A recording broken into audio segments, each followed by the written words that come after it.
জানতেন যে তিনি পৃথিবীতে কতদিন বাঁচবেন, সেটা হচ্ছে সাইয়েদনা আদম আলাইহিস সালাম। ওনাকে বলে দেওয়া হয়েছিল উমরুকা আলফু সানা, তুমি পৃথিবীতে বাঁচবে 1000 বছর। কয় বছর? সাইয়েদনা আদমের সামনে অনেকগুলো রুহু রাখা হলো। সাইয়েদনা আদম বললেন, এরা কারা? আল্লাহ বললেন, এরা হচ্ছে নাসালুক, তোমার বংশধর, পৃথিবীতে তোমার পরে এরা পৃথিবীতে আসবে। সাইয়েদনা আদম বললেন, আল্লাহ ওই যে একটা রুহু দেখা যায়, এটার নাম কি? আল্লাহ বললেন, হাদা ইবনুকা দাউদ, এটা তোমার ছেলে দাউদ, সে দুনিয়াতে নবী হয়ে আসবে, তার ছেলে সুলাইমানও নবী হয়ে আসবে। সাইয়েদনা আদম বললেন, মাবুদ, আমার ছেলে দাউদের কত বছর হায়াত আপনি দিয়েছেন? আল্লাহ বললেন, 40 সানা, মাত্র 40 বছর, 4 ইয়ার্স, 40 বছর তোমার ছেলেটা বাঁচবে। ও আল্লাহ, আমি বাঁচবো কয় বছর? তুমি বাঁচবা 1000 বছর। সুবহানাল্লাহ। সাইয়েদনা আদম বললেন, মাবুদ, এত ফুটফুটে সুন্দর আমার ছেলে দাউদ, মাত্র 40 বছর দিলেন কেন? জিদ মিন উমরিহি, বাড়ায়া দেন। কি করেন? সুপারিশ করতেছে পোলার লাইগা কে? বাবা।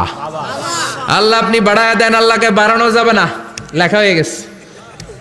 রুফিআতিল আকলাম ওয়া জাফফাতিস সুহুফ, কলম তুলে নেওয়া হয়েছে আর কালি শুকায় গেছে, আর কিছু করা যাবে?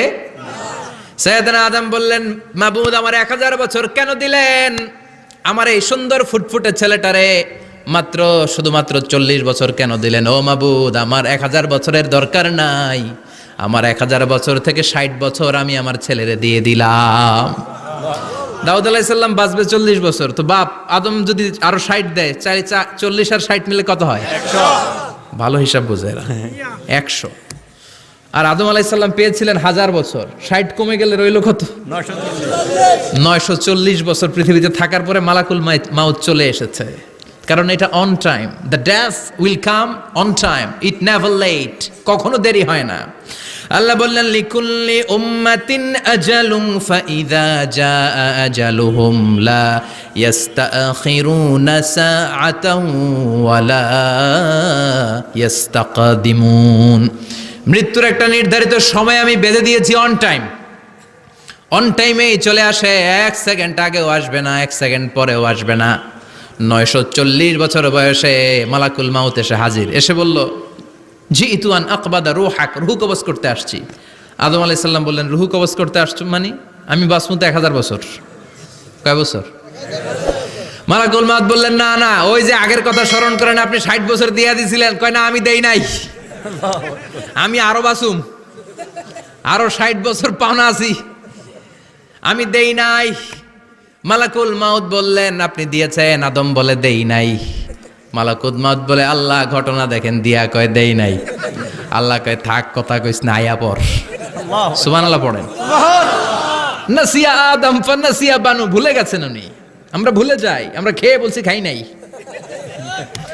নিছিলাম পকেটে, কয় নেই নাই। এরকম ডাকাইত আছে না নাই? নাসিয়া আদম ফানাসিয়া বানু, বিশ্বনবী বললেন, আদম ভুলেছে তো তার সন্তানরাও ভুলে যায়। জাহাদা আদম ফা জাহাদাত যুররিয়াতু, আদম অস্বীকার করেছে, তার সন্তানরাও অস্বীকার করে। সেদিন থেকে আল কিতাব ওয়া শুহুদ, মানে লিখে রাখার সিস্টেম আর সাক্ষীর সিস্টেম চালু হয়েছে।